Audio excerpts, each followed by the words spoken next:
figure out my next charging stop. I was thinking I would stop at the supercharger in Nashville, even though actually I don't technically need to, but I was just like, just to play it safe, stop there. And it says supercharger, it says temporarily closed, reduced service. I don't know what that means. Doesn't sound good, so I'm not gonna stop there. So what I'm gonna do is go to, let me cancel this. What I'm gonna do is go to a Old Glory Distilling Company. They have a Tesla destination charger, or wall charger there. And according to PlugShare, people have gone there all times of the day and night. So we went 113.7 miles.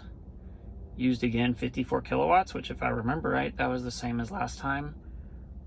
474 watts per mile. So I think I was driving faster this time, even though I still did mostly back roads except for the last 14 miles. I'm basically planning on sleeping here with camper mode again and wake up early in the morning before these folks come to work and get out of here. This is what Tesla Semi will resolve. It's like when I pulled in here, I don't know, I would say 100 trucks. Vast majority of them all idling all night long.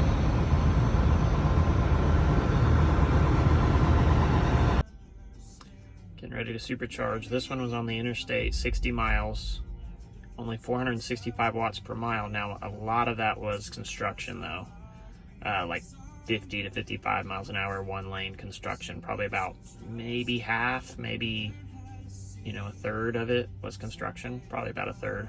And I got behind a truck that was doing 66 or so, and I stayed behind him. So I drove slow, but I was on the interstate the entire way, and I still only had 465 watts per mile, so that's encouraging.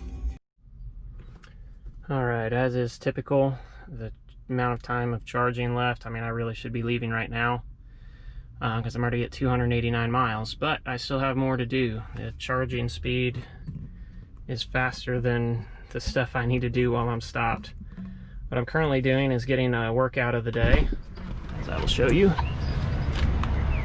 I noticed my tire pressure was not up to spec on the trailer, so I am pumping it up.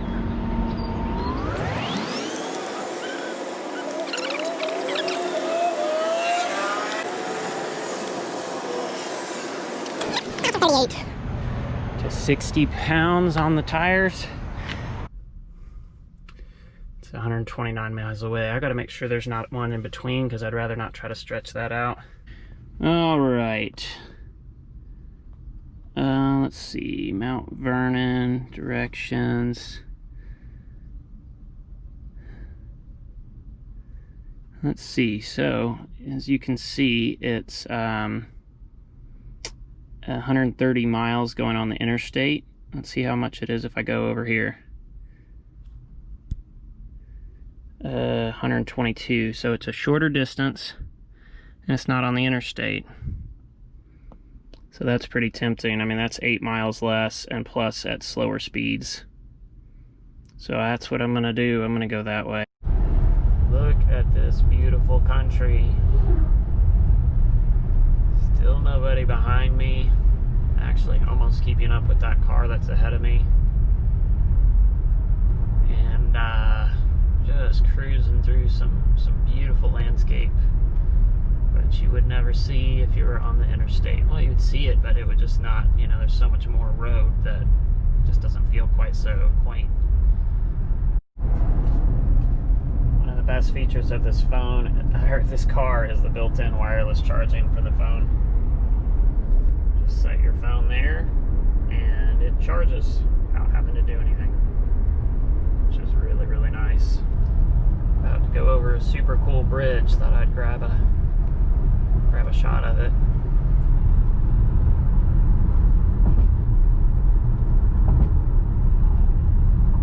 Forgot to look what river this is. This is a big river though. Oh shoot, between Kentucky and Illinois. Is it the Mississippi?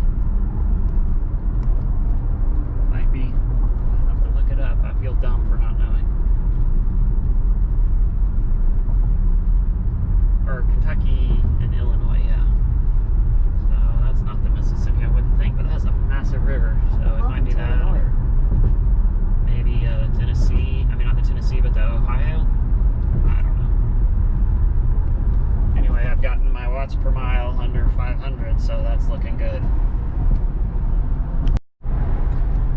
every once in a while I hear a weird noise. It's just road noise, but I always get concerned, and it's just really nice to be able to put on the rear camera whenever you want. Elon Musk, can we have autopilot for trailer mode with a speed limitation? So the irony is, just after making that video about wanting autopilot on trailer mode, a vehicle, so I was in active cruise control, which is allowed on trailer mode, and immediately after that, a vehicle coming the other way was turning into their house, but as part of that process, they pulled into my lane, you know, and they were slowing down, and then they were gonna turn, but they were in my lane and they were going my direction. So active cruise, I mean, they were a good ways away, like, you know, I was not concerned. Well, I was actually looking down at my phone for half a sec at the moment, and so all of a sudden the brakes are slammed, and even so when I look up, I mean, they're a long ways away. Like, it was not necessary to, I mean, putting on the brakes was helpful, but did not need to slam on the brakes. But my point is two things. Number one, active cruise is, you know, acts with an abundance of caution, which is good. And if that had been somebody swinging into my lane inadvertently, you know, active cruise might have saved my life. But my other point is that, man, if it's gonna slam on the brakes with active cruise, we might as well have autopilot on and take care of everything. First time I've gotten this message. Very low battery. See, I've got 21 miles of rated range left. I did 127.2 miles, 506 watts per mile. I definitely drove faster this time. Did not have range anxiety until I drove past the superchargers thinking they were on the left side and couldn't find them, and was like, is there really a supercharger station here? But I'm just blind, there is. Other than that, everything went great. I'm gonna go plug in. Ooh, I've got to make sure I'm not in the way. I might be. I'm in the way. That's not gonna work. No, that's definitely not gonna work. So I gotta go move out of the way.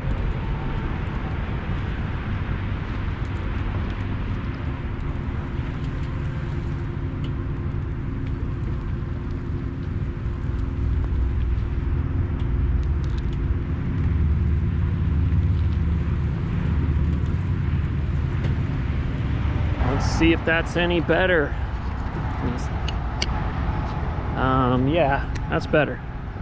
Had to do a little turnaround situation. Yeah, I mean, it's not ideal, but people can fit in. That's what matters, so we're good. Let's get this sucker charging. It's thirsty.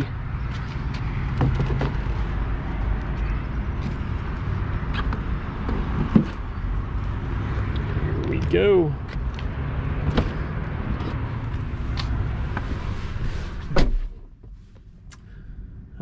And as usual, this stop, even though I'm super low, I still won't get everything done I need to get done on this stop. Yeah, if I really have an hour, but that's all the way full, and I won't go all the way full. I'll go to 80% or 90%. Got to eat breakfast, got to make a phone call, got to do some emails. Yeah, I'm not gonna get everything done, but I'll do those things in that order and just roll with it. All right. Told you guys I would show you the haul I did at the Nature Zone outlet. Look at all this junk I got. Just walked in there, walked down the aisles, and picked up whatever I saw.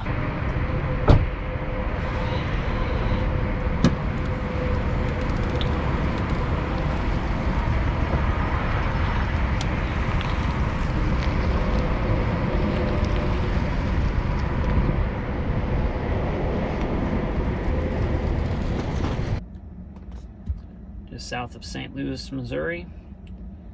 That one was higher use again because, you know, shorter distance, so I just went faster. But this is getting super easy, nothing to worry about.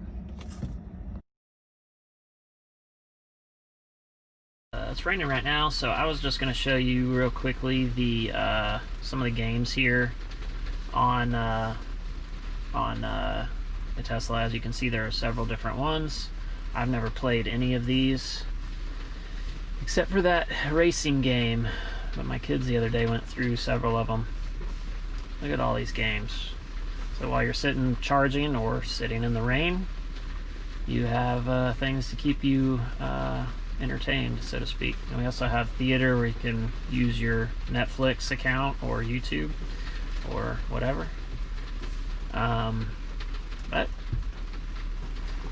as an example, do this racing game. You actually use the steering wheel of the car to drive the game.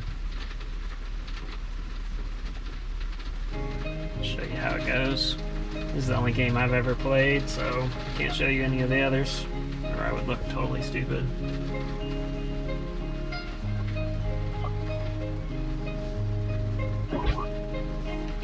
Do it on chill mode. What's kind of interesting about this is that the actual wheels of the car are turning, like outside, like my real car wheels are turning. So like in the garage, when the kids play this game, there's like tire marks on my garage from the kids are turning the steering wheel playing this game. But once they get the hang of it, as you can notice, I'm not turning the steering wheel very far. I mean, it still makes marks, but it's when you have like someone that's never played the game before and they're like overcorrecting majorly, then then they're like putting flat spots in my tires from overcorrecting and going from one extreme to the other back and forth. That's definitely less than ideal. Let's shoot some more stuff. Oh, we're coming down to the wire.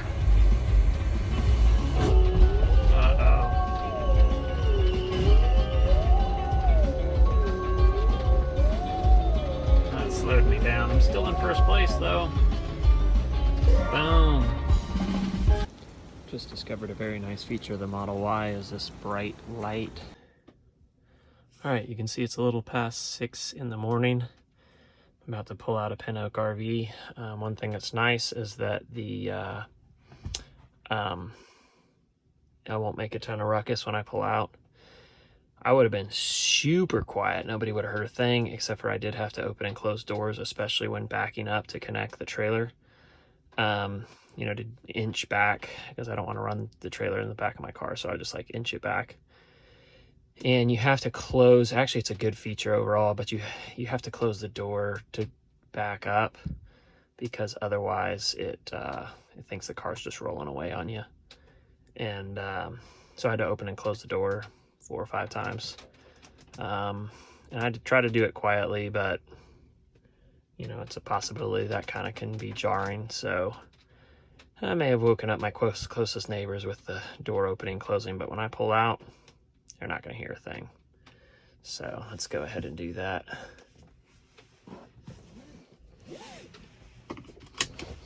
I mean, they might hear a little bit of gravel crunching, but they're not going to hear like a big old diesel motor or even big old gas motor, light up and make a ton of noise.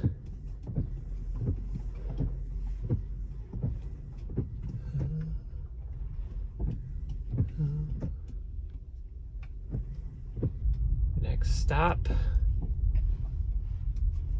Columbia, Missouri.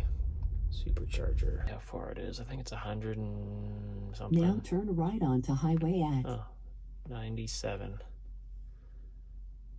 97 miles. Let's see which way this thing's having me go. No, I know I don't want to go that way, so I'm gonna have to pull out Google Maps, and because there's a way to go that like cuts all that off and does less interstate, so that's what I want. This is the Missouri River. I am somewhere. But see, I'm in Missouri, so I guess that makes sense. And I'm crossing the Missouri River. So this is the first time I've supercharged, I don't know, 4 times, 5 times. And this is the first time I've had to disconnect. When I first got here, there was all of these people plus one more right there. That's my car. So, these folks are from, they live in Vermont. They're coming back from Colorado right now. But anyway, so yeah, I had to drop the trailer and so that I could charge this time. And it's been nice. Like, this is literally the first time I've had to do this. Several of the stations had a pull-in, so I could just pull in and charge, and then one of them had a like there was just nobody there, so I just pulled in sideways and charged. But this might become more common. They're saying that as I get further west, there's going to be more people, so I'm probably gonna have to disconnect more often. But it only took me probably 5 minutes to get disconnected. So I kept wanting the tires to go back to the curb, and I couldn't figure out why the trailer would not back up to the curb. It's because I'm jammed into the ground back here. So when I pull away, we'll take a look and see what I did to the grass. Just a little bit of a press mark.